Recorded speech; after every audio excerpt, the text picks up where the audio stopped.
If you had to start from scratch, what would you do differently? So with regards to starting to read in Japanese, I don't think I would do anything differently. 皆さんこんにちは、アリです。Hi guys, my name is Ali. Welcome back to my channel, and today we're talking about reading in Japanese and how I first started reading in Japanese myself, a topic I love. So I'm very happy to make this video today for you guys, and this will actually be the first of a long series of videos on my channel about reading in Japanese because it's a very broad topic. So I thought a lot about how to make this series of videos interesting for you guys watching, and I thought that the best way to get my point across would be to simply answer your questions, because you've asked me so many questions over the years, and recently on my Instagram account when I asked you guys specifically for your questions on this broad topic of reading in Japanese, and also in this video right here on my channel, you guys must also know that I actually took some notes about my answers here, and specifically about the facts, of what happened, because I first started reading Japanese quite a while ago. It was in 2019, so I wrote down some facts about how it actually happened, at what point, what timing. It's just a support material that I've created for myself, so I have a few pages of this. Right here you can see a sneak peek. Let's go with the first question. How long did it take to start reading a Japanese book? So we're gonna start with this first question because I think it introduces the topic very well. I started my Japanese language study journey in 2019. I actually started it in October 2018, but I only took one lesson at the time, and then I really started my journey in January of 2019. 2019 is really the year I started taking Japanese studying seriously. In July that year, I sat and passed the JLPT N5. So the N5 level is the very first beginner level of Japanese proficiency. In October that same year, at the end of the month of October 2019, I started reading my very first book, so Kimi no Na wa. This is the novelization of the anime movie, since the anime movie is actually the original piece. This was my first book, and I started it at the end of October 2019. I finished it in January 2020. So when it comes to the question, when did I actually start reading my very first book in Japanese, it was about 10 months into studying the language. Alright, second question. How did you start reading as a beginner, lower intermediate? What books did you use for those levels? So two questions in one, and so we're gonna start diving into the actual topic of this video. How did I actually start reading when I was still at beginner level? So I think there are two important things to understand. The first of which is what I had previously studied. In October 2019, by the time I actually sat down and started reading my first paper book without external aid, I had already studied all the contents required for the N5 level of the JLPT. As I said, I passed the exam in July. Right after sitting the exam in July, I started studying for the N4 level, covered all the materials for N4 from July to October, and at the end of October I graduated myself from this level, from level N4. So at the end of October I finished with N4 material as well, so I had covered N5, N4, and at the beginning of November I actually started studying with N3 materials, being lower intermediate to intermediate level. That's where I was, so I had a pretty good foundational knowledge about Japanese grammar. I had also taken private lessons at the very beginning of the year, and these private lessons were taught to me in French by a French teacher teaching me Japanese, French being my native language. It was then very useful to me to understand right at the start of my studying the language how it actually worked and how I could make sense of it based on my native language. I think that's a very important element to understand in my own journey of how I was able to make sense of the language at such an early stage. And then on top of this, of course, my lessons ended in May 2019. And so after this, I just self-studied the language until today, actually. So yes, I had a very good foundational knowledge of how the language was structured and its grammar rules. On top of that, I had also a fairly good knowledge of basic vocab. So I was able to understand it and read it in context. So I was fine with that. I was doing a lot of vocab quizzes at the time. I've talked about this in this video about the resources I used at these levels at N5 and N4 level. If you're interested to know exactly, I would recommend you to go and watch this video actually. So, you know, by the time I sat down with my first book, I had actually accumulated quite a bit of knowledge already about the language. I was not starting from scratch yet. Now, the second bit of information, which answers actually the second question here, which book did you start with? I actually didn't start reading with any book. The first thing I ever read in Japanese were the example sentences in my vocab book, the very first vocab book I used for really beginner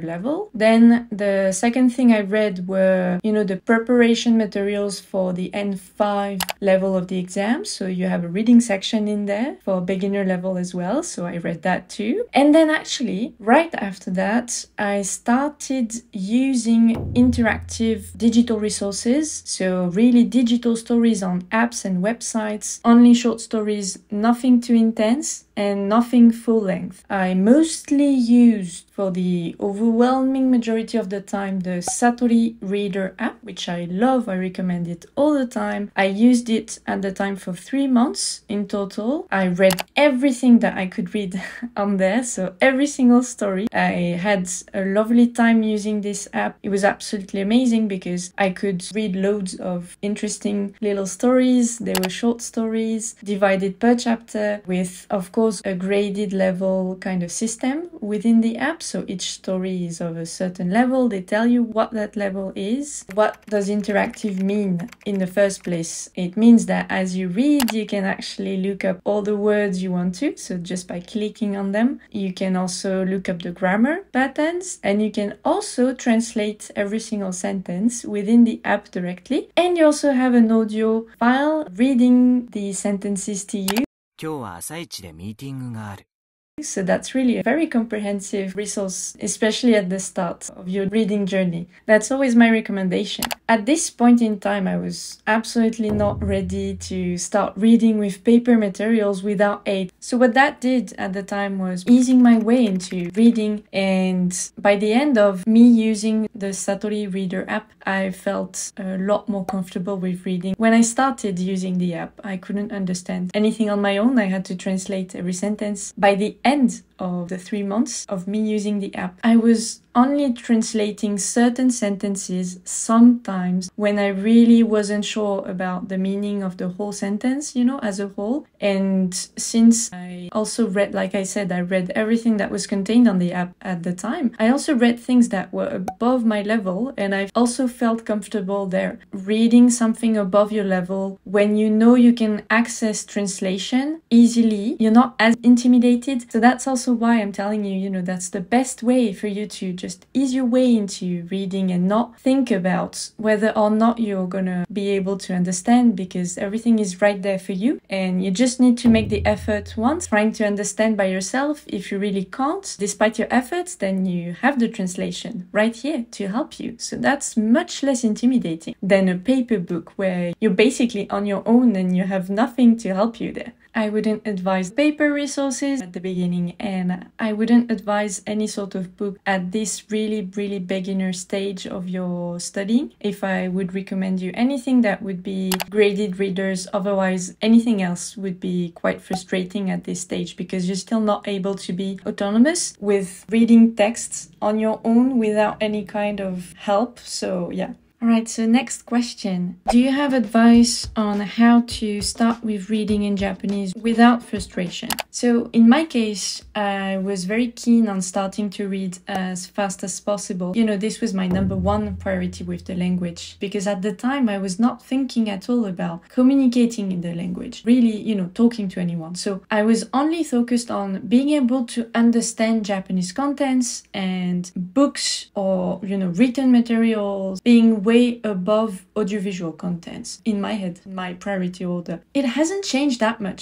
if I'm honest with you guys. It's always been, since day one, the first priority I had with learning the language. So it means that I was very keen on starting to read as soon as possible. And so my thought process then was, okay, if I want to be able to read things on my own as soon as possible, I must just start reading anything I can find, regardless of whether or not I'm going to like it. If I wanted to start reading by myself any kind of content, I had to start as soon as possible, right? Reading anything, any kind of content. So why am I telling you this? It's because I think the mindset I had at the time is very important to understand. I was not looking for anything that was really, really up my alley. So I didn't even think about that. I just gave up on that idea right at the start. I was just looking for anything and everything that I could find, full stop. With this kind of mindset, I was able to not feel frustrated at all, at least at the beginning, when I was still during this phase of preparation before reading my first book on my own. So I was not feeling any frustration there because I was in this mindset and because I was using these kind of resources that were helping me a lot in the process. So that would be my general advice. I would advise you to first maybe assess what your mindset is in the first place, adjust it a little bit with also realistic expectations there in the mix, because you have to realize that whatever you do at the beginning, it will be hard when you first start reading in Japanese. In fact, this is not specific to Japanese. The same can be said about any language, even your native language. You don't remember it, perhaps, but when you first started reading in your own native language, this was a skill that you had to learn, and at the start, it was not easy. It was hard for all of us. That's just how it is. The fact that it is hard is actually a very good sign, because it means that it's working and you're learning a lot as you go. So I think it's all part of the process. The frustration at the very start can be toned down a little bit if you use materials that are adapted to you and that are engaging. Just keep on going, and the more you read, the easier it gets and the more you feel comfortable. So just keep at it. All right, next question. When did you start reading non-adapted books?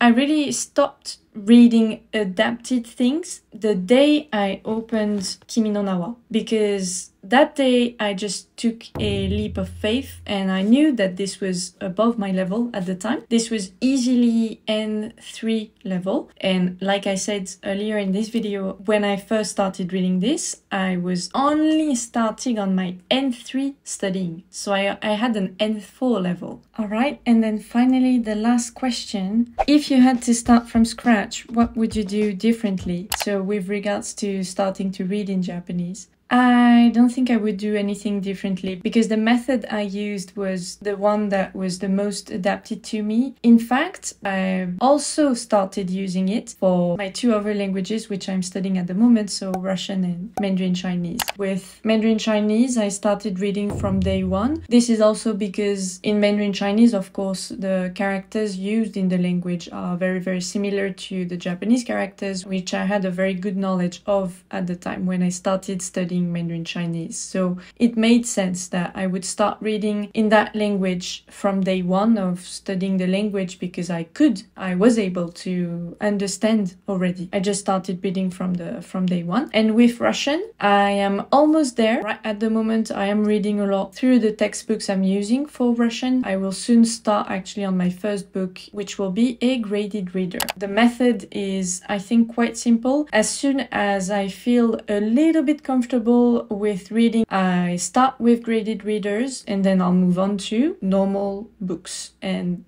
I think that's pretty much it. Everything I was learning on the side about the language, about the grammar patterns, about vocab, about the kanji characters was simply and purely for my reading practice. So I think that concludes our video today, guys. That is how I started reading in Japanese. I hope that I answered a few of your interrogations. I know I did not answer everything. I will make a lot more videos about this whole topic. If you guys have more questions about this beginner phase, so really the topic of today's video, please leave them down below. In any case, I will answer all of the questions in this series of videos. It doesn't have a set amount of videos that I want to produce. Thank you for watching. I hope you guys enjoyed today's video, and I will see you in my next one on this channel. Bye bye! Mata ne!